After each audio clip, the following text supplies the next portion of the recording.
नमस्ते साथीहरू, तपाईँहरू कस्तो हुनुहुन्छ? आशा गर्छु राम्रै हुनुहुन्छ भनेर हामी नयाँ क्वार्टरमा सिफ्ट भइसकेको छौँ।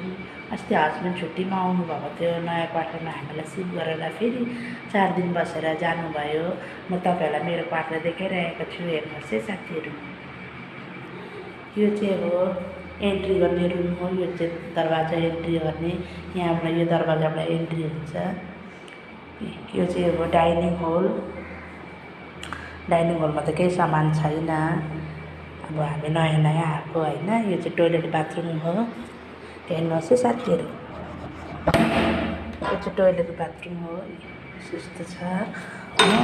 अन्त टोइलेट बाथरुमको बाहिर सानोबाटै हात धुने बेसन छ, बेसिन छ। यो सिसा छ, यहाँनिर सिसा छ, हात धुने बेसन छ। यस्तो यहाँ ब्रसहरू राखिरहेको छु। यो सानोबाट तौल किनेको अस्ति हात पुछ्दै। अन्त यो चाहिँ बेडरुम हो, एउटा बेडरुम हो। चटै किनेको अस्ति। अब सबै कुरो सामानहरू त चाहिन्छ है, जहाँ बस्यो भने पनि। दार्जिलिङमा त छ नि, तर पनि यहाँ पनि चाहियो। अन्त सानोबाट किचन हो, हेर्नुहोस् है। यो सानोबाट किचन छ, यस्तो छ है, यस्तो छ। अन्त यो पनि बेडरुम हो, एउटा दुईवटा बेडरुम छ, यस्तो छ। अन्त सानोबाट मन्दिर किनेको मैले अस्ति तपाईँहरूलाई देखाइसकेको छु, मन्दिर। अन्त सानोबाट टेबल बुकहरू राख्नु लागि किनेको। अन्त मेरो हस्बेन्डको रुममा टेबल थियो, सानो टेबल फ्यान।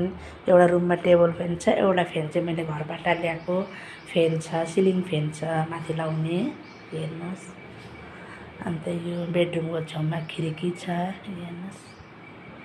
अन्त बाहिर यस्तो छ, बाल्कनी यस्तो छ। हामी 2 तलामा बस्छौँ, 2 तला हो यो,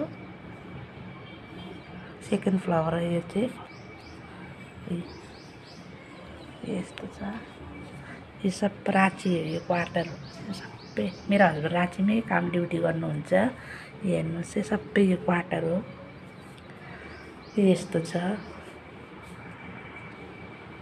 तपाईँहरूलाई मेरो क्वार्टर कस्तो लाग्यो? राम्रो लागेको हो भने भन्नु। अब जहाँ पनि बस्नु पऱ्यो नि है। अब दार्जिलिङ घरलाई त याद आउँछ नि, आफ्नो घरलाई। तर म यहाँ आएको छु नानीहरूको भविष्यको लागि, राम्रो पढाइ लेखाइको लागि, बेटरको लागि म यहाँ आएको छु। अन्त मेरो हस्बेन्ड त छुट्टीमा यहीँ राख्नुहुन्छ। 4 दिनको छुट्टीमा आउनुभएको थियो, जानुभयो। 1 सप्ताहको लागि फेरि आउनुहुन्छ। हुन्छ, बाई बाई। तपाईँहरूलाई बाई बाई।